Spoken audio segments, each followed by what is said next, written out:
Welcome welcome welcome everyone. मी C A Dattatray Maruti Hazare आणि आज आपला जो पहिला पॉडकास्ट रेकॉर्ड होणार होता योगा आणि मॅनिफेस्टेशनवरती तो रेकॉर्ड होत आहे. आणि आजचे आपले जे प्रमुख गेस्ट आहेत अमृता अक्षय सुडके. तर ह्या आज आल्या आहेत. त्या सर्टिफाईड फिटनेस ट्रेनर पण आहेत, सर्टिफाईड योगा ट्रेनर पण आहेत आणि महत्त्वाचं न्यूट्रिशनिस्ट पण आहेत. आणि यापेक्षाही महत्त्वाचं त्या एक आई आहेत आणि एवढं असूनही फिट आहेत. तर आजचा टॉपिक योगा आणि मॅनिफेस्टेशन. तर वळूयात अमृता मॅडमकडे. Welcome madam. नमस्कार तर सर. DME आपला हा स्टुडिओ, त्यामध्ये तुमचा पहिला पॉडकास्ट शूट करण्याची मानकरी तुम्ही आहात. ठीक आहे, तर तुमचं स्वागत आहे. तर तुम्ही सुरू करू शकता तुमचं इंट्रोडक्शन. तुम्ही काय केलं, कसं केलं आणि इथपर्यंत कसे पोहोचलात. माझं नाव अमृता अक्षय सुडके. मी 4 ते 5 वर्षांआधी थोडंसं PCODच्या इश्यूमुळे योगा स्टार्ट केला होता किंवा जॉब लाईफमध्ये असताना खरं तर योगा स्टार्ट केला होता. पण त्यानंतर जशी योगाची गरज निर्माण झाली तसं त्या जास्त फोकस त्याच्याकडे वळाला आणि त्याच्यानंतर त्याचं जसं इम्पॉर्टन्स कळालं त्यावेळेस असं जाणवलं की आपण जे जॉब करतोय त्यापेक्षा ही गोष्ट जर आपण दुसऱ्यांना देऊ शकलो तर ही खरंच खूप आनंदाची गोष्ट असेल असं मला वाटलं होतं. त्यामुळे मी योगाच्या क्षेत्राकडे वळाले आणि आज तेव्हापासून तर आत्तापर्यंतची म्हणजे 5 ते 6 वर्षांची जर्नी ही योग शिक्षिका म्हणून तशी 3 वर्ष, पण योगा प्रॅक्टिशनर म्हणून 5 ते 6 वर्षांची योग जर्नी आहे. आता सध्या तुम्ही काय करता, म्हणजे कुठून ते रन करताय, किंवा तुमचे म्हणजे मिस्टर पण बहुतेक ते तुम्हाला साथ देत आहेत, बरोबर? हो. तर काय आहे म्हणजे आता सध्या त्यांचं ऍक्च्युली माझ्या जी वर्क लाईफ आहे त्याच्यामध्ये माझ्या फॅमिलीचा किंवा सरांच्या फॅमिलीचा हा खूप मोठा सपोर्ट आहे. सरांचं नाव अक्षय सुडके. ऍक्च्युली माझ्या हजबंडचा खूप मोठा रोल प्ले होतो, कारण की ज्यावेळेस आपण एक फॅमिली पर्सन असतो किंवा एक आई असतो किंवा एक लग्न झाल्यानंतर जर आपला खरा सपोर्ट जो असतो तर ते आपले हजबंड असतात. कारण की तिथून जर आपल्याला सपोर्ट मिळाला तर आपण खरंच आयुष्यात कुठेतरी स्टँड घेऊ शकतो ही मला वाटतं. कारण की खूप साऱ्या गोष्टी असतात, घर असतं, मुलं असतात, फॅमिलीची जबाबदारी असते, करिअर असतं. परत करिअर ज्यावेळेस आपण करतो त्यावेळेस आपल्याला शिक्षण घ्यायचं असतं किंवा आपण जसं करिअर करतो त्यामध्ये आपल्याला प्रत्येक गोष्ट ही शिक्षणातून इम्प्रूव्ह करायची असते किंवा त्यातून आपण पुढे जात असतो. त्यामुळे मला पहिल्यांदा असं जर फील होतंय तर ते सगळ्यात मोठा सपोर्ट माझं हजबंड, माझी आई आणि माझी सासूबाई, ह्या तिघींचा खूप मोठा सपोर्ट किंवा खूप मोठा रोल माझा बॅकला प्ले होतो. त्यामुळे मी आज जिथे आहे तिथे. आता माझ्या अभ्यासानुसार तुमची अहिल्यानगर आणि पुणे 3 ठिकाणी तुमचा जो बिझनेस आहे तो रन होतोय. तर एक्झॅक्टली काय पोझिशन आहे आता, म्हणजे कोण कसं रन होतंय, थोडक्यात सांगू शकता तुम्ही? माझे जे हजबंड आहेत अक्षय सुडके, यांनी 2018 साली बालिकाश्रम रोड अहिल्यानगर अहिल्यानगरमध्येच आहे. हा, अहिल्यानगरमध्ये पहिली ब्रांच स्टार्ट केली होती RG फिटनेस मंत्रा म्हणून. त्यानंतर त्याची सेकंड बॅच आपण मोशीमध्ये पुणेमध्ये स्टार्ट केली. तिथे एक योगा स्टुडिओ आहे, झुंबा स्टुडिओ आहे. अच्छा, मुळशीमध्ये फक्त योगा चालतो? नाही, योगा झुंबा दोन्ही पण. तिथं स्टुडिओ आहे बेसिकली. आणि त्यानंतर आपली थर्ड जी जिम चालू झाली आहे ती केडगावमध्ये स्टार्ट झाली आहे. एक्झॅक्ट कुठे आहे ते? ती आहे केडगावला, लिंक रोडला JLP बिझनेस टॉवर शेजारी. ओके, ठीक आहे मॅडम. तर आपण काय करतोय मॅडम, जे योगा आणि मॅनिफेस्टेशन, बरोबर, पण जे की दैनंदिन जीवनात खूप महत्वाचा रोल प्ले होतो त्याच्याबद्दल, ठीक आहे, तर ही माहिती आपण आपल्या सबस्क्रायबर्स लोकांना किंवा जे प्रेक्षक आहेत जे की आपल्याला पाहणार आहेत ती आपल्याला त्यांना द्यायची, ठीक आहे. तर जी आपण क्वेश्चनायर केली होती, राईट, तर त्या वे ऑफ क्वेश्चनायर नुसार आपण जाऊयात आणि या पॉडकास्टची सुरुवात करूयात. ठीक आहे. तर छान असा इंट्रोडक्शन तुम्ही दिला आहे आणि आपण वळूयात क्वेश्चनकडे, राईट. तर पहिला क्वेश्चन आहे की what is the yoga really and why it is important in daily life? Okay, म्हणजे योगा ऍक्च्युली काय आहे आणि दैनंदिन जीवनात म्हणजे त्याचं काय गरज आहे बाबा माणसांसाठी किंवा सगळ्यांसाठीच? तर सगळ्यात महत्त्वाचं म्हणजे योगा हा दैनंदिन जीवनात सगळ्यांच्या ऍड झालाच पाहिजे. तर योगाचं सगळ्यात बेसिक आणि महत्त्वपूर्ण गोष्ट सांगायची झाली आणि सोप्या शब्दात सांगायची झाली तर योगा म्हणजे जोडलं जाणं. तुम्ही कशाही गोष्टीशी किंवा चांगल्या गोष्टीशी जोडलं जाणं म्हणजे योगा, हे झालं फर्स्ट. आणि त्यानंतर योगा म्हणजे की तुम्ही तुमचं शरीर, मन आणि डोकं जे आहे, मेंदू, माइंड बॉडी सोल ह्यांचं जे एकत्रितकरण करून तुम्ही देवाशी जोडलं जाणं, हा झाला योगाचा खरा अर्थ. पण आता जे आपण जीवन जगतोय त्यामध्ये आपण जीवन असं खूप धावपळीचं जीवन जगतोय किंवा स्ट्रेसफुल लाईफ जगतोय किंवा आपल्याला कुठल्याही गोष्टीचे डिसिप्लिन्स नाही आहेत, तर त्यातून जर आपल्याला बाहेर यायचंय तर आपल्याला सगळ्यात पहिले योगा केला पाहिजे. का सांगू तर त्यामधून आपण सगळ्यात पहिले शिकतो ते डिसिप्लिन. आता पहा काय होतं ना, सपोज माझे किड आहेत, मला ते डेव्हलप करायचे आहेत, ठीक आहे. तर सपोज एक वयोमर्यादा म्हणजे 6 वर्षाचा झाला, 8 वर्षाचा झाला, बाबा मी त्याला जिम लावावी, योगा करायला लावा, नेमकं काय करायला लावा, काय करिक्युलम ॲक्टिव्हिटी त्यात ॲड केली जाईल त्याच्या डेली शेड्यूलमध्ये. आणि सपोज मी 80+ झालो आहे किंवा माझं एज खूप झालं आहे, माझा अवयव स्वतःला साथ देत नाहीत, मी योगा केला पाहिजे का, याबद्दल तुमचं काय मत आहे? जर तुम्ही 1 ते 2 वर्ष किंवा 2 ते 3 वर्ष हे जे मुलांचा गॅप पाहता, म्हणजे स्टार्टिंग फेज असते, त्यामध्ये आपण पाहिले की किड्सला आपल्या इंडियामध्ये जास्ती स्कोप नसतो कुठल्या गोष्टीचा. तर तुम्ही योगा हा खूप इझी असतो, जर तुम्ही त्यांना शिकवला, चांगल्या वेळेने शिकवला, तर तुम्ही तिथपासून योगाची स्टार्टिंग ही करू शकता. 1 ते 2 वर्षापासून? हो, 1 ते 2 वर्षापासून. कारण की त्यांची फ्लेक्झिबिलिटी चांगली असते, त्यांचं शरीर ज्या गोष्टी अडॉप्ट करतं, ऍक्टिव्ह असतं, ऍक्सेप्ट जे करतं, ती तिथून त्यांची जर सवय चांगली झाली तर त्यांना यंग जनरेशनमध्ये जाऊन जास्ती प्रॉब्लेम्स होणार नाहीत. आणि जर तुम्ही यंग जनरेशनपर्यंत यायचा विचार केला तर ते त्यावेळेस ॲडव्हान्स लेवलच्या आसनासपर्यंत जाऊ शकतात. ठीक आहे, त्यातूनच ते ज्यावेळेस त्यांना स्पिरिच्युअल नॉलेज येईल ते त्यावेळेस त्यांना येईल ज्यावेळेस त्यांना ॲक्नॉलेजमेंट असेल. आणि ॲक्नॉलेजमेंट हा पार्ट ज्यावेळेस आपण शिक्षण घेतो, हा शिक्षणाचा पिरियड जो असतो तो आपला 10+ धरला जाईल. सपोज जर धरला गेला तर की तुम्हाला आता सपोज कुठली गोष्ट केली पाहिजे किंवा नाही केली पाहिजे हे जर तुम्हाला तुमचं अवगत होण्या इतपत की तुम्हाला समजतंय की ते 10 वर्षाच्या पुढे तुम्हाला समजायला लागतं की मी काय केलं पाहिजे. किंवा पॅरेंट्सचे त्याच्यानंतर गेल्यानंतर पॅरेंट्सचे थोडेसे की फोर्सेस कमी होतात आणि स्वतःवरती थोडासा फोकस येतो की मी काय केलं पाहिजे. हेच कारण असं का की बाबा इंडियाला गोल्ड मेडल येत नाहीये, म्हणजे काय म्हणतात ना की बाबा माझा मुलगा 10 वर्ष झाल्यानंतर मी त्याला हे शिकवेल किंवा 2 वर्षाचा अजून त्याची कुवत नाही शिकायची, हेच कारण असेल का? हो, मे बी होऊ शकतं. कारण की आपण पॅरेंट्स ॲज अ पॅरेंट्स आपण असा विचार करतो की अजून तो खूप लहान आहे. हे इंडियाच्या दृष्टीने मी सांगते की मी जशी मोठी झाली, आपण ज्या जनरेशनमधून मोठे झालोय त्यावेळेस आपल्याला विचार केला जातो की हे 18+ झाल्यानंतर हे त्यांचा विचार करतील. पण आपण जर योगा त्यांच्या जीवनामध्ये खूप लहान वयात टाकला तर त्याच्यानंतर त्यांना लहानपणीपासून डिसिप्लिन येते. डिसिप्लिन आले तर त्यांना मोटिवेशनची गरज, ही डेली मोटिवेशन द्यायची गरज पडणार नाही. डिसिप्लिन ज्यावेळेस लाईफमध्ये येतात त्यावेळेस त्यांना कुठलं तरी ॲक्नॉलेजमेंट येईल की आपण रीडिंग केलं पाहिजे, आपण रायटिंग केलं पाहिजे, आपल्याला पॉझिटिव्ह थॉट्स काय आहेत हे नेमकं समजलं पाहिजे. मग त्यानंतर की आजची जी यंग जनरेशन असते त्यांना जाणवतं की त्यांचं फोकसच नाही आहे कुठल्या गोष्टी सोबत. म्हणजे की ते ग्रॅज्युएशन पास आउट होतात पण त्यांना माहितीच नसतं की एक्झॅक्टली की मला लाईफमध्ये माझं पर्पज काय लाईफचा. तर योगा तुम्हाला तुमच्या लाईफचा पर्पज देतो. आणि जर तुम्ही एक पॉईंट सांगायचा ठरला की 80+ इयर्सच्या पुढे योगा केला पाहिजे का, तर नक्कीच केला पाहिजे. कारण की खूप साऱ्या योगा पोजेस अशा पण आहेत ज्या तुम्ही जेवणानंतर केल्या पाहिजे, झोपल्यानंतर केल्या पाहिजे, झोपेतून उठल्यानंतर केल्या पाहिजे. ह्या अशा काही गोष्टी आहेत ह्या अजून आपल्या लोकांना माहितीच नाही आहेत. त्यासाठी योगा योगा करण्यासाठी कोणतीही वयाची मर्यादा नाहीये, थोडक्यात हे म्हटलं तरी वावगं ठरलं नाही. राईट. ठीक आहे, तर आपला जो पहिला प्रश्न होता इंट्रोडक्टरी तो पूर्ण कम्प्लीट होतोय, एक योगाचं बेसिक आणि त्याचं इम्पॉर्टन्स. ठीक आहे, तर आपण दुसऱ्या प्रश्नाकडे वळूयात की how is yoga useful in today's fast paced life. ठीक आहे, जे आपलं धावतं जग आहे आता, म्हणजे धावपळीचं जे आयुष्य झाले लोकांचं, त्यामध्ये योगा हा कसा इम्पॉर्टंट रोल प्ले करतो? योगा मला असं वाटतं की सकाळी उठल्यापासून तर रात्री झोपेपर्यंत म्हणजे 24 आवर्समध्ये योगा तुम्हाला वर्क करायचं शिकवतो.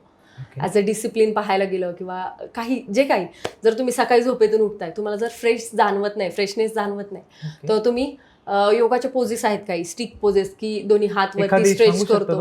हो, आपण दोन्ही हात वरती स्ट्रेच करतो, पूर्ण बॉडी स्ट्रेच करतो. त्याच्यानंतर पाय एकावर एक पाय ठेवून त्याच्यानंतर पायांची मुवमेंट स्ट्रेचिंग आपण दाखवू शकतो. म्हणजे की ह्या ज्या आसनाज आहेत हे आपण डोळे बंद करून केले पाहिजे बेडवरती. ओके, आता तुमची जिम इथे आहे, राईट, तर तुम्ही इथून तो स्टुडिओ चालवता. तर आपले जी पॉडकास्ट आहे ते महाराष्ट्रभर जगभर लोक पाहतील. तर असा काही ऑनलाईन प्लॅटफॉर्म तुमचा आहे का जिथून की तुम्ही सांगू शकता बाबा की लोकांना तुमच्यापर्यंत पोहोचायचं, असा प्लॅटफॉर्म तुमचा आहे का? हो, इंस्टाग्रामवरती माझं नगरे अमृता किंवा अमृता अक्षय सुडके या नावाचं इंस्टाग्रामचं पेज आहे. अमृतासना म्हणून पण आहे मला आणि असं- आरजी फिटनेस ओके, मंत्र मला असंही समजलंय की तुम्ही नवीन संकल्प म्हणजे 1 जानेवारीपासून नवीन बॅच सुरू करता योगाची ऑनलाईन, हो राईट? तर त्यासाठी पण रजिस्ट्रेशन प्रोसेस वगैरे काय असेल ते पण आम्हाला नंतर लिंकद्वारे द्या, हो जेणेकरून चालेल, जास्तीत जास्त लोक तुमच्यापर्यंत पोहोचतील. नक्कीच. चला, आणि हा दुसरा क्वेश्चन जो फास्ट प्लेस मधला लाईफचा तो आता कम्प्लीट होतोय. आपण तिसऱ्या प्रश्नाकडे वळूया. तर तिसरा प्रश्न असा आहे की what is the connection between yoga and the mental peace? म्हणजे जी आपली मानसिक शांतता आणि योगा त्यातलं काय कनेक्शन आहे, जे तुम्हाला काय वाटतं? माइंडला जर आपल्याला शांत करायचं असेल तर सगळ्यात सोपा मार्ग म्हणजे ब्रीदिंग, आपले श्वासोच्छवास. हा सगळ्यात सोपा मार्ग. तुम्ही त्याच्यावरती, तुम्ही कुठल्याही इमोशन्समध्ये असा, तुम्ही श्वासांवरती फोकस करा. आपल्याला खूप वेळा सांगितलं गेलं जातं का, तर ब्रीथ आपला माइंड, आपले इमोशन्स ॲज प्लस आपले हार्मोन्स कंट्रोल करतं. जर तुमचं माइंड कंट्रोल असेल तर तुमचे हार्मोन्स पण रिलॅक्स होतात. बेसिकली की ब्रीथ कंट्रोल झाली, माइंड कंट्रोल होतो. माइंड कंट्रोल झाला तर आपलं पूर्ण शरीर, मन आणि ब्रेन हा पूर्ण स्लो डाऊन होतो. तर योगा हा आपल्याला स्लो डाऊन करायला बेसिकली मदत करतो. माझा एक क्वेश्चन होता छोटासा, की लोक काही फिजिकल ट्रेनिंग करतात, राईट? म्हणजे जिमिंगची ऍक्टिव्हिटी करतात, हायर वेटिंग करतात. तर मला वाटतं की म्हणजे मोबिलिटी, फ्लेक्झिबिलिटी याच्याही गरज त्यात आहे.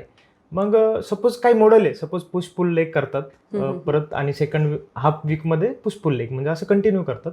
रादर दॅन दॅट त्यांनी त्यामध्ये काही सेशन्स योगाचे ॲड केले पाहिजे, काही एक जनरल फ्लोअर ट्रेनिंग ॲड केली पाहिजे, नंतर तुमची physical push pull leg activity, का फुल टाईम योगा केला पाहिजे? तुमचं काय ओपिनियन आहे याबद्दल? म्हणजे कसं एक शेड्यूल बसवलं पाहिजे की जेणेकरून एखाद्याची इच्छा आहे, मी प्रबळ पण झालो पाहिजे, मी मानसिक शांत पण झालो पाहिजे, मी फ्लेक्झिबल पण झालो पाहिजे. तुमचं काय ओपिनियन आहे त्याबद्दल? तर तुम्ही वीकली त्यांच्यासाठी जर 2 ते 3 सेशन योगाची नक्कीच प्रेफर करू शकता. जर त्यांना फ्लेक्झिबिलिटी, बॉडी बिल्डिंग आणि सेम दोन्ही बोथवर जर फोकस करायचं असेल आता तर. ॲज अ मी पण थोडंसं मला फिटनेसची आवड असल्यामुळं एक स्पेसिफिक म्हणजे एक्सरसाइज नंतर बॉडीमध्ये स्टिफनेस येतो, राईट? तर तो स्टिफनेस जास्त ग्रो झाल्यामुळं बॉडीची ग्रोथ आपल्या मनाप्रमाणे किंवा आपण जो डाएट करतो, जो एक्सरसाइज करतो त्याप्रमाणे ग्रोथ भेटत नाही. योगा त्याला पुश करतो, हे बरोबर आहे का? येस, बरोबर आहे. ओके. आणि कसा स्टिफनेस दूर होतो किंवा कशा त्या मुवमेंट आपल्या शरीरात घडतात, थोडं सांगू शकता तुम्ही? आपण ज्यावेळेस वेट लिफ्टिंग करतो त्यावेळेस आपले मसल बिल्ड्स होत असतात. ज्यावेळेस आपले मसल बिल्ड Right. होतात त्यावेळेस मसलची साईज वाढते. ठीक आहे. तर बॉडी बिल्डरचं पाहिलं तर हात कधी कधी मागेही जाते. ठीक आहे. तर तुम्ही भुजंगासन किंवा ताडासन ह्यासारखे आसनच त्यांना द्या, जे त्यांच्यासाठी सुद्धा इझी असतात करायला सुद्धा. ओके. आणि त्याच्यानुसार मग त्यांची हातांची जी फ्लेक्झिबिलिटी आहे ती थोडीशी कंटिन्यू राहते. जसं की आता सपोज मला जर इथं एवढा मोठा मसल असेल तर माझा हात इथून पुढे जाणार नाही. ठीक आहे. बरोबर. हे जर धरलं तर एक्झॅक्टली. ठीक आहे. पण जर मला मसल नसेल तर हा हात माझा पूर्ण स्ट्रेच मागे होऊ शकतो. राईट. हे त्यामधला फरक आहे. पण जर ह्या दोन्हीमध्ये बीट करायचं असेल तर आपण थोडासा योगात किंवा 2 ते 3 सेशन किंवा वीकली 3दा तरी त्यांनी योगा केला पाहिजे. मग हॉल पूर्ण टाइम त्यांनी जिम केली तरी चालू शकते. योगा ट्रेनर आहात आणि असं तुमचं ओपिनियन आहे की पूर्ण काळ पण तुम्ही नका योगा करू, तुम्ही स्प्लिट करा, एक जिम मध्ये करा. नाही, जर तुमचा एम दोन्ही पण असेल तर. अच्छा. जर तुम्हाला पॉसिबल असेल पण आताची यंग जनरेशन जे आहे ते पहा बऱ्यापैकी बॉडी बिल्डिंग कडेच वळते. म्हणजे मी म्हणतो 100%पैकी 10%च योगाला वळत आहेत. पण तुमचं ओपिनियन आहे की त्या 100%पैकी 100% लोकांनी एक 2 सेशन किंवा 3 सेशन योगाचे केले पाहिजे, राईट? जेणेकरून त्यांना मनासारखा रिझल्ट भेटून जाईल. हो.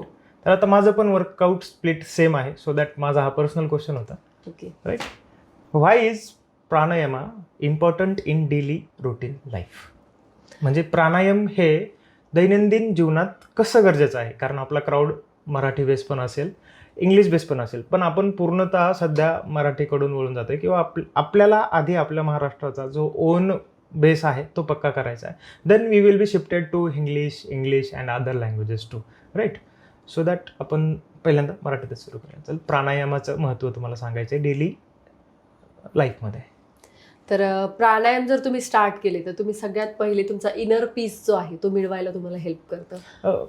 एक बेसिक जे महत्वाचे काही प्रकार आहेत प्राणायामचे तुम्ही सांगू शकता का? प्राणायाममध्ये तुम्ही भस्त्रिका करू शकता, अनुलोम विलोम करू शकता, बॉक्स ब्रीदिंग जसं की श्वास घ्यायचा, होल्ड करायचा, सोडायचा, होल्ड करायचा, ह्या करू शकता. त्यानंतर फास्ट ब्रीदिंग करू शकता, स्लो ब्रीदिंग, ह्या सगळ्या प्राणायामचे वेगवेगळे टाईप्स आहेत. अनुलोम विलोम. एखादं प्राणायाम तुम्ही सुचवा की जे एक दैनंदिन जीवनात एक लहान मुलापासून तर मोठ्या व्यक्तीपर्यंत कोणी घरी करू शकतं, ज्याला काही ट्रेनिंगची गरज नाही पडत, असं कोणतं प्राण आहे? सगळ्यात बेसिकली झालं तर नाकाने श्वास घ्या, नाकाने सोडा. ह्याच्यामध्ये तुम्ही 3 टाइप्स करू शकता, डिवाइड करू शकता. स्लो ब्रीदिंग, फास्ट ब्रीदिंग आणि होल्ड करून ब्रीथ करू शकता. ठीक आहे, पण होल्डिंगचे पण टायमिंग असतात. जर तुम्ही घरी करत असाल तर 6 सेकंद किंवा 30 सेकंदाच्या वरती तुम्ही घरी होल्ड करू नका. ठीक आहे, त्यानंतर वरती जर झालं तर भस्त्रिका करा. त्यानंतर जर झालं जमलंच तर अनुलोम विलोमही तुम्ही करू शकता. कपालभाती हे थोडंसं तुम्ही पहिले कुठेतरी शिकून घ्या, त्यानंतर ट्राय करू शकता.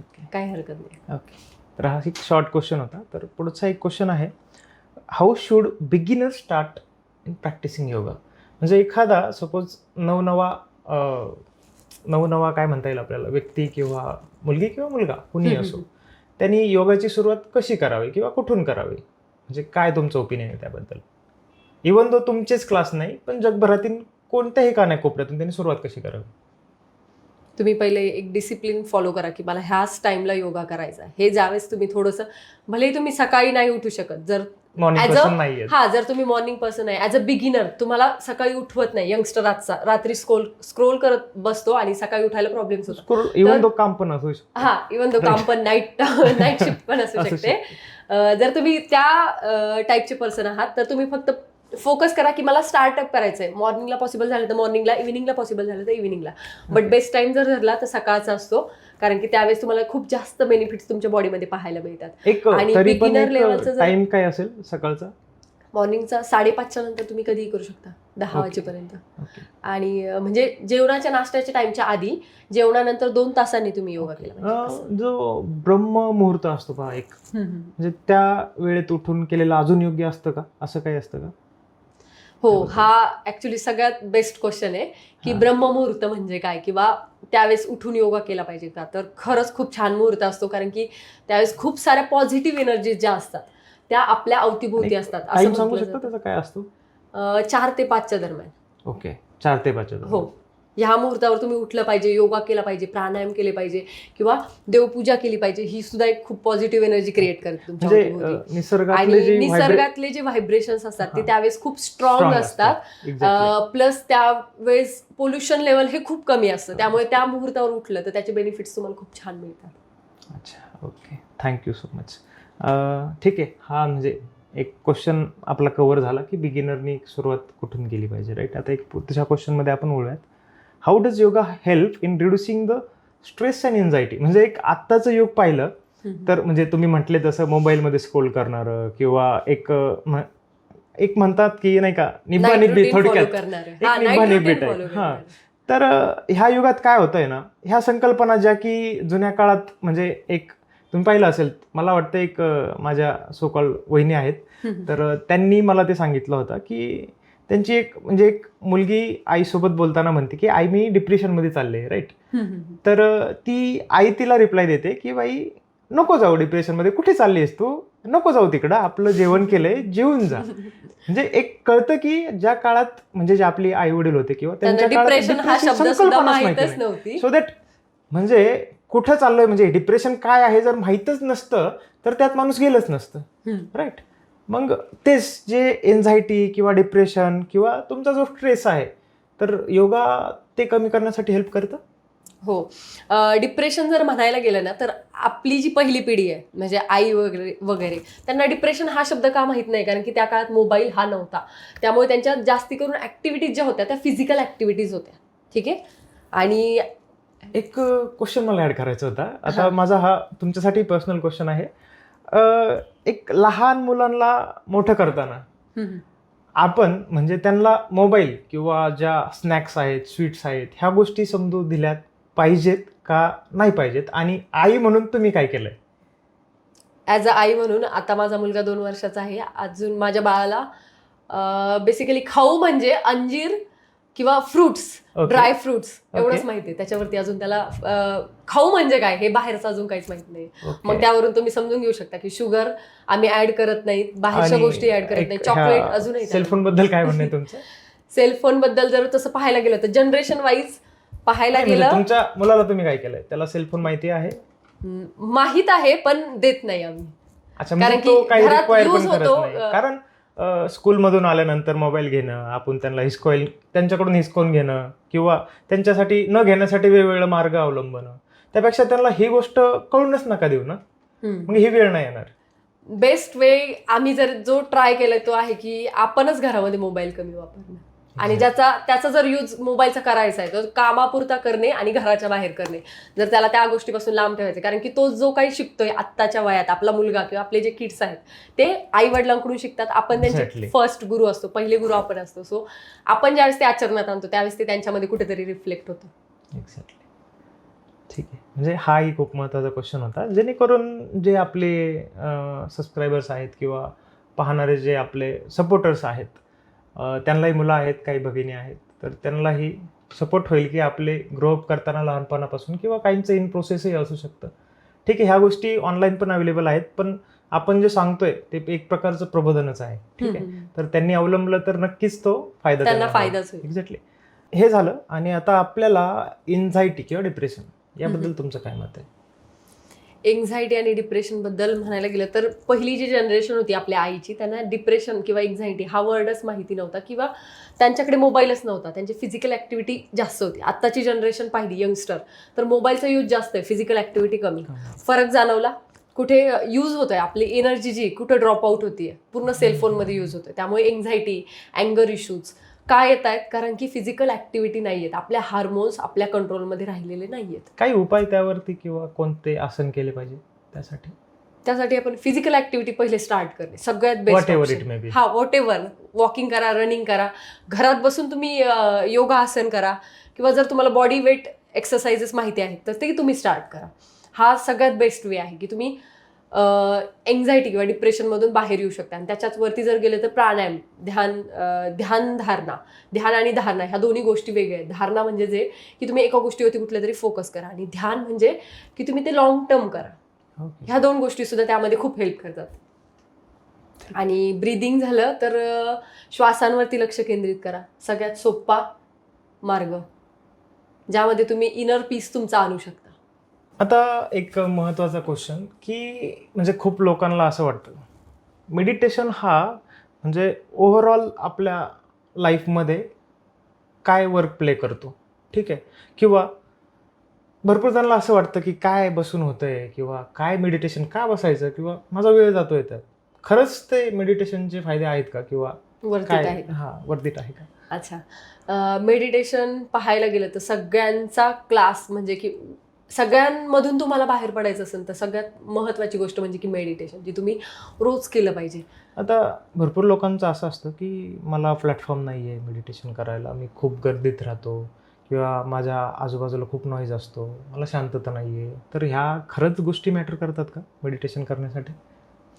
नाही, टाईप्स ऑफ मेडिटेशन्स आहेत. मेडिटेशनच्या 250 पेक्षा जास्त टाईप्स आहेत जर तुम्ही पाहायला गेलं तर. ओके. मलाही कदाचित त्याच्यातली खूप कमी माहिती असतील, पण 250 पेक्षा जास्त टाईप्स आहेत मेडिटेशनचे. त्याच्यामध्ये तुम्ही एका पॉईंटवरती फोकस करून मेडिटेशन करू शकता का, म्हणजे टाईप्स आहेत. श्वासांवरती फोकस करून मेडिटेशन करू शकता किंवा व्हिज्युअलायझेशन करून मेडिटेशन करू शकता.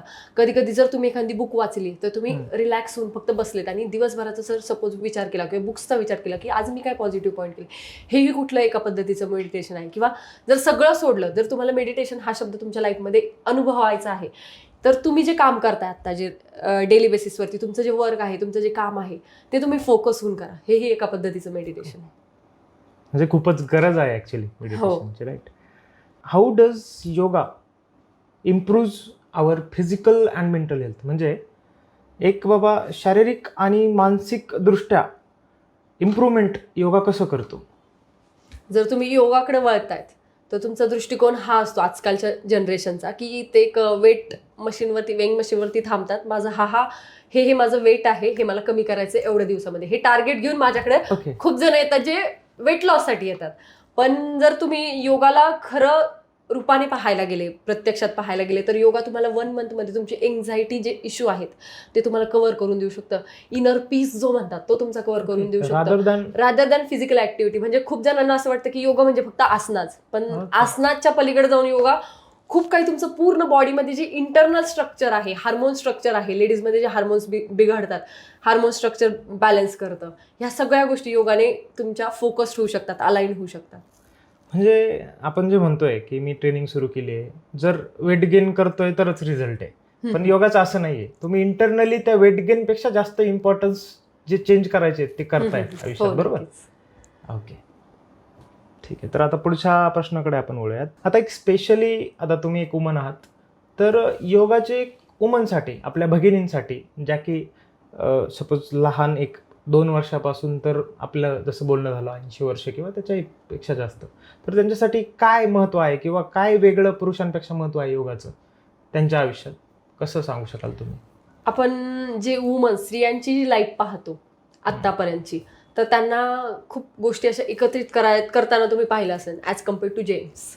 ठीक आहे, लेडीज खूप साऱ्या गोष्टी एकत्रित करत असतात. जर घरातली गृहिणी जर धरलं, तिने एका जागेवरती गॅसवरती दूध तापवायला ठेवलेलं असतं, दुसऱ्या जागेवरती ती चपात्या करत असते, तिसऱ्या जागेवरती ती कोणाला तरी पाणी देत असते, कोणाला तरी चहा ठेवत असते, चहा नेऊन देते. हा मल्टीटास्किंग बिहेवियर जो आहे तो आपल्याला लेडीजमध्ये पाहायला मिळतो. पण त्याला जर काम डाऊन करायचं, योगा मीन्स की काम डाऊन, तुमच्या बॉडीला काम डाऊन करणे. ठीक आहे, ब्रीथवरती फोकस करून रिलॅक्स करणे. ठीक आहे, ह्या गोष्टी जर तुम्ही लेडीजला दिल्या तर त्यांची इम्प्रूव्हमेंट किती असू शकतात बघा. तुम्ही त्यांचा, जर तुम्ही योगा त्यांच्यासाठी प्रेफर करताय, तुम्ही त्यांना फिजिकली ॲक्टिव्ह ठेवताय, जर तुम्ही मेडिटेशन त्यांच्या लाईफमध्ये आणताय, तर तुम्ही त्यांना मेंटली त्यांचा ब्रेन शांत करायला हेल्प करताय. जर तुम्ही प्राणायाम त्यांच्या लाईफमध्ये आणलं तर त्यांचा ब्रीथ ज्यावेळेस काम डाऊन होते त्यावेळेस त्यांचे एन्झायटी इश्यू किंवा त्यांचं जे मल्टीटास्किंग बिहेवियरमुळे होणारा त्यांचा हार्मोनल जो चेंजेस आहे, की PCODचे त्रास कशामुळे होतात, हार्मोन्स चेंज झाल्यामुळे होतात, किंवा कुठल्याही ज्या गोष्टीत ज्याच्या चेंजेस जे आहेत की ते मल्टीटास्किंगमुळे होतात, त्यामुळे योगा त्यांना खूप हेल्पफुल असतो. त्यामुळे सजेस्ट केलं जातं की लेडीजसाठी योगा बेस्ट आहे. एक जगाचाच प्रश्न आहे, त्यामुळे मला एक थोडंसं पर्सनल त्यात म्हणजे ॲड करायचं आहे. ठीक आहे, मग या पॉडकास्टमध्ये मला वाटतं महत्त्वाचं असू शकतं. आत्ताचं जे होतं आहे, म्हणजे आधीच्या काळात ना डॉक्टर होते ना काय होतं, त्यामध्ये नॉर्मल डिलिव्हरीजचं प्रमाण खूप होतं. आणि आत्ता जर पाहिलं गेलं तर 70-80% C-सेक्शन वाढले आहेत, राईट? तर हा योगा काय रोल प्ले करतो आणि तुमचा पर्सनल अनुभव त्याबद्दल काय आहे, तुम्ही सांगू शकताल का?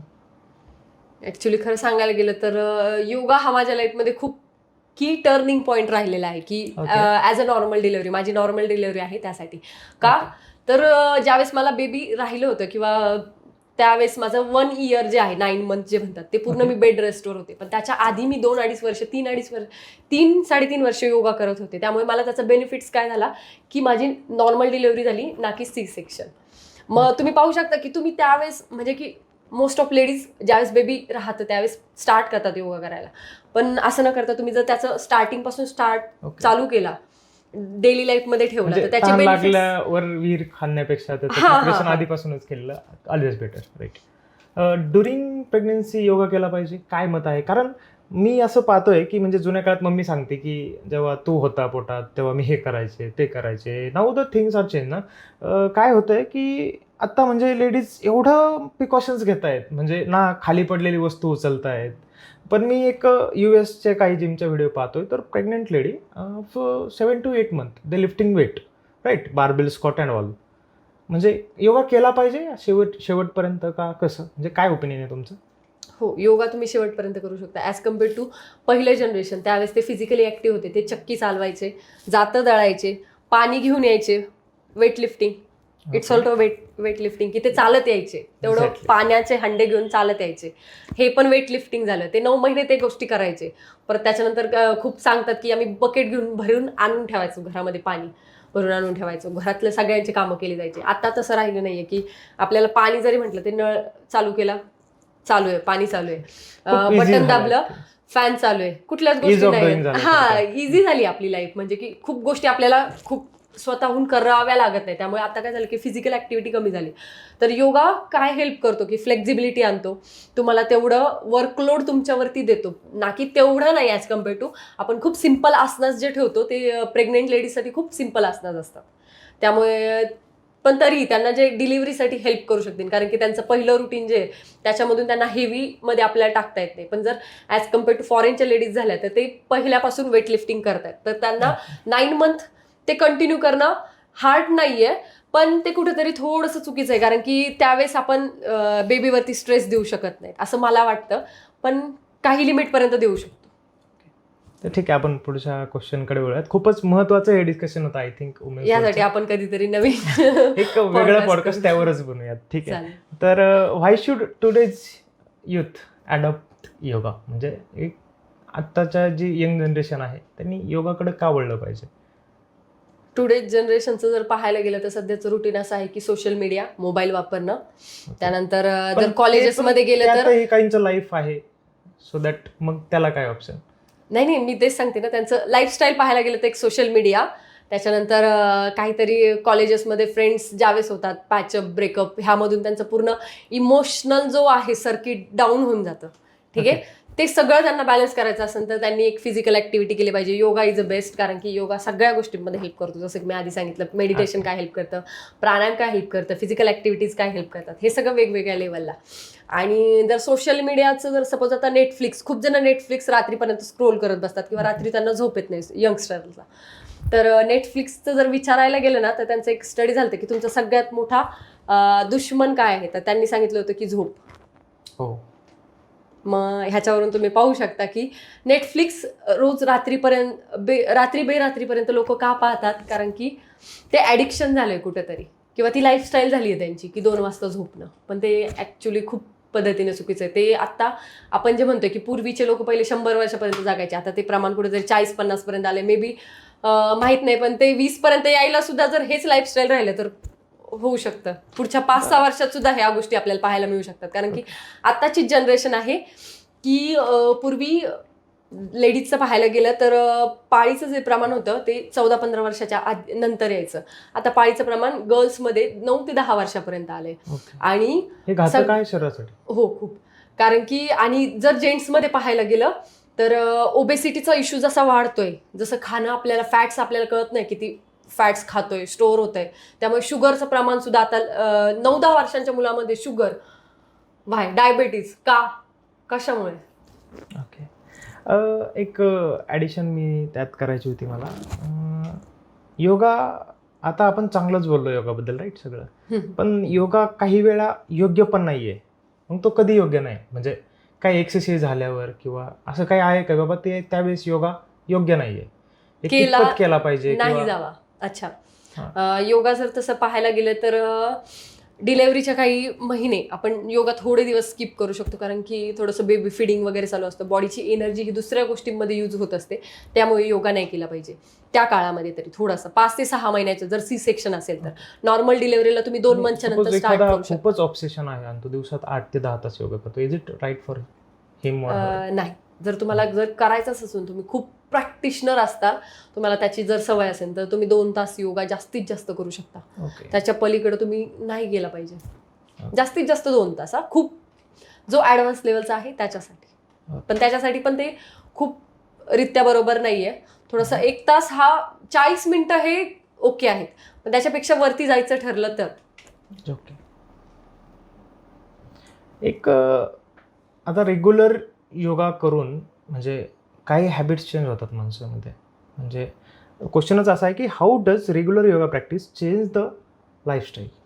योगामुळे आपल्या लाईफस्टाईलमध्ये 180 डिग्री 100% चेंज होतं. जसं की डिसिप्लिनपासून, सेल्फ केअरपासून, तुमच्या डेलीच्या हॅबिट्सपासून, तुमची पॉझिटिव्ह थिंकिंग, तुमची थिंकिंग कशी असली पाहिजे, जर तुम्ही विचार करताय ही गोष्ट वेगळी, आणि तुम्ही कसा विचार केला पाहिजे ही गोष्ट वेगळी. आणि तुम्हाला योगा हा सगळ्यात बेस्ट म्हणजे की पर्पज काय तुमच्या लाईफचा हे सांगतं. आणि ते जर तुम्ही डिसिप्लिन, ह्या सगळ्या गोष्टी तुम्ही जर चालू केल्या तर तुमची लाईफ, मला वाटतं की 60 डेज किंवा 30 डेजमध्ये आत्ता जे आहात त्याच्यापेक्षा पूर्ण 360 डिग्री रोटेट झालेली तुम्हाला दिसेल. ओके.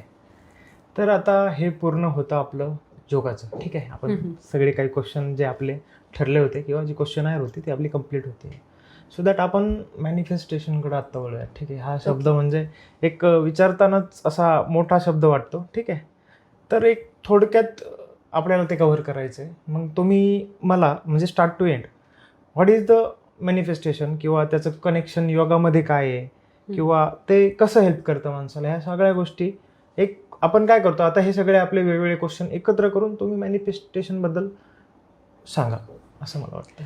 मॅनिफेस्टेशनला जर सगळ्यात सोप्या भाषेत मांडायचं ठरलं तर माइंड, बॉडी आणि सोल ह्याच्या सगळ्यांचं कनेक्शन करून, ह्या सगळ्यांना अलाइन करून तुम्ही एका दृष्टीने काहीतरी एक पॉझिटिव्ह थिंकिंगने विचार करता, ते रोज डेली रिपीट करता तुमच्यासाठी. त्याचंच ज्यावेळेस रिपिटेशन होतं त्यावेळेस ते तुमच्या लाईफमध्ये आचरणात आणता, म्हणजे जसं तुमच्या कर्मामध्ये ऍड होतं ते तुमच्या, किंवा कर्म तुम्ही त्या दृष्टीने करायला चालू करता.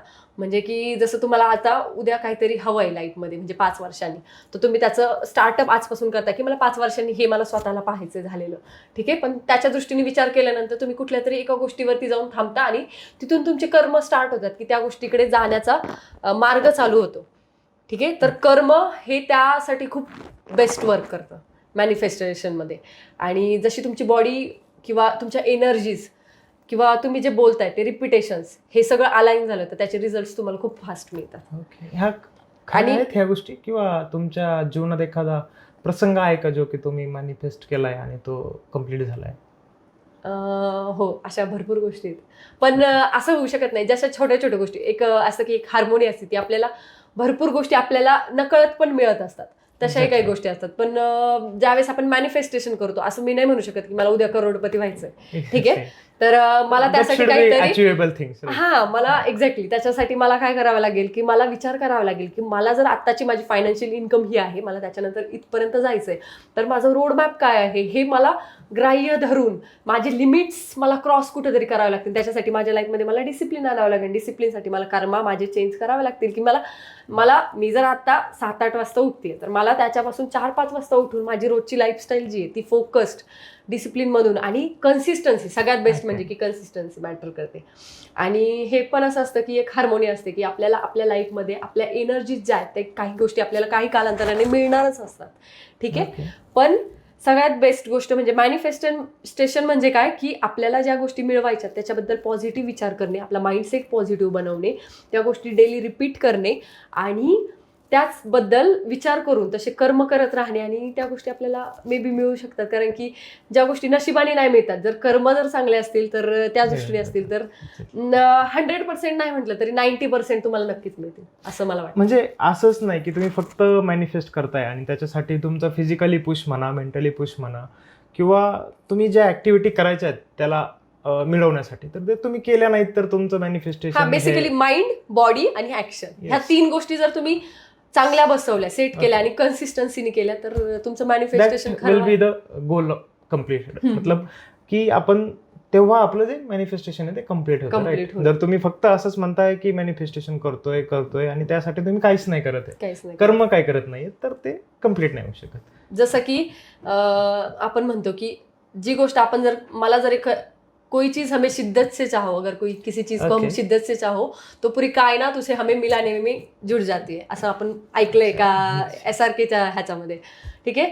तर तसंच की आपण जर एखादी गोष्ट मिळवायची तर त्याच्या दृष्टीने पूर्ण फोकस्ड होऊन, अलाइन होऊन, बॉडी, माइंड आणि ऍक्शन ह्या 3ही गोष्टी जेव्हा किंवा आपली हार्मोनी ज्यावेळेस आपल्याला जे करायचंय त्यामध्ये जर एकजूट झाली तर ती गोष्ट व्हायला पॉसिबल नाही, असं होऊ शकत नाही. ओके, म्हणजे हेच की बल, बुद्धी, विद्या याचं समन्वय, जे की आपला धर्म आपल्याला सांगत आलाय, बरोबर. याचा समन्वय साधणे म्हणजे यात सगळ्याच गोष्टी कव्हर होतात. Manifestation, yoga, your gymming, everything will be cover in बल, बुद्धी, विद्या, राईट. हे 3ही तत्व आपण धरून चाललो तर सगळ्या गोष्टी पॉसिबल आहेत. ओके, तर यामध्येच आपलं हे मॅनिफेस्टेशन हा पॉईंट आहे जो कव्हर होतोय. तर आता आपण एंडअप करूयात पॉडकास्टचा. आणि म्हणजे तुम्हाला काय संदेश द्यायचा आहे योगाविषयक आपल्या पॉडकास्टमधील जे सबस्क्रायबर्स आहेत किंवा जे आपले सपोर्टर्स आहेत त्यांच्यासाठी? एक आपण एंड तुम्हाला करायचं आहे तर ते कसं कराल किंवा काय दिनचर्या ठेवावी, एक थोडक्यात तुम्ही आपल्या सबस्क्रायबर्सला सांगू शकता? जर दिनचर्येचा विचार केला तर तुम्ही जे सकाळी उठताय त्याचं टाइम टेबल फिक्स ठेवा, सगळ्यात बेस्ट वे. स्टार्टिंग पासून सुरुवात करायची. ब्रह्ममुहूर्ताचं जो काही तुमचा उठायचा टायमिंग आहे तो फिक्स ठेवा. त्यानंतर तुमचे जे डेली रुटीनचे टास्क जे आहेत ते थोडेसे फिक्स करा की तुम्हाला काय कम्प्लीट लिहिणं गरजेचं आहे. आपण जे काय करायचं ते लिहिणं गरजेचं आहे. हो, पॉझिटिव्ह गोष्टी जर तुम्ही आता मॅनिफेस्टेशन जे बोलताय, जे तुम्ही विचारात आणताय त्याचे कर्म आहेत ते. ओके, म्हणजे इन शॉर्ट पाहायला गेलं तर थोडंसं सुरुवात करतोय ते आपण दिवसभरात काय करायचं हे जर राईटअप केलं त्या प्लॅन ऑफ ऍक्शन आपण चाललो तर ते कम्प्लीट होत जातं. हो, मला तर असं वाटतं की आपण दुसऱ्या दिवशी काय करावं ह्याचा प्लॅन अप थोडासा आधीच ठेवा. तुम्ही जर बिगिनर असाल तर तुम्ही 10 गोष्टी लिहिताय, तुमच्या एक गोष्ट जरी दिवसातली कम्प्लीट झाली ना तरी तुम्ही त्याच्यासाठी ग्रॅटिट्यूड फील केलं पाहिजे की तुम्ही कालच्या पेक्षा आज कुठेतरी इम्प्रुव्हमेंट मध्ये आहात. उद्या 2 गोष्टी करा. आताचे जे जनरेशन आहे त्यामध्ये क्विक लागतंय त्यांना सगळं. मला क्विक पाहिजे, क्विक झालं पाहिजे, quick money, quick development, quick body, quick success. असं आहे, क्विकच्या नादात आपली जी दिनचर्या किंवा जे कर्म आहेत ते बिघडतात, बरोबर.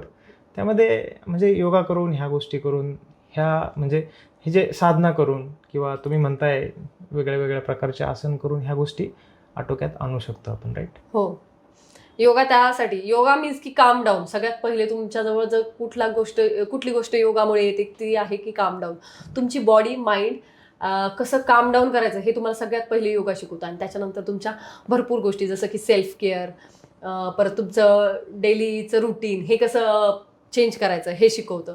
अशा काही गोष्टी आहेत जसं की तुमचा आहार, तुम्ही जेवलं काय खाल्लं पाहिजे यावरती तुमचे टायमिंग त्याचे फिक्स असले पाहिजे. जसं तुम्ही संध्याकाळचं जेवण जेवताय ते थोडंसं लाईट वेट असावं किंवा सूप वगैरे ह्यामध्ये, आणि त्याचं टायमिंग थोडंसं आधी असावं. त्याच्यानंतर तुम्ही चाललं पाहिजे. ह्या गोष्टी तुम्हाला योगामधून खूप साऱ्या पाहायला मिळतात किंवा शिकायला मिळतात. आणि तुमचं झोपेचं जे रुटीन आहे ते सुद्धा तुमचं 10च्या आधी असलं पाहिजे, हे तुम्हाला योगा शिकवतो.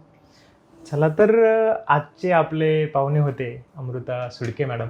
यांनी खूप चांगल्या प्रकारे, म्हणजे माझ्या दृष्टीने खूपच चांगल्या प्रकारे एकदम साध्या लँग्वेजमध्ये सर्वांना समजेन असं एक जे आपल्याला पहिलं पॉडकास्ट जे शेड्यूल करायचं होतं ते की त्यांनी केलं.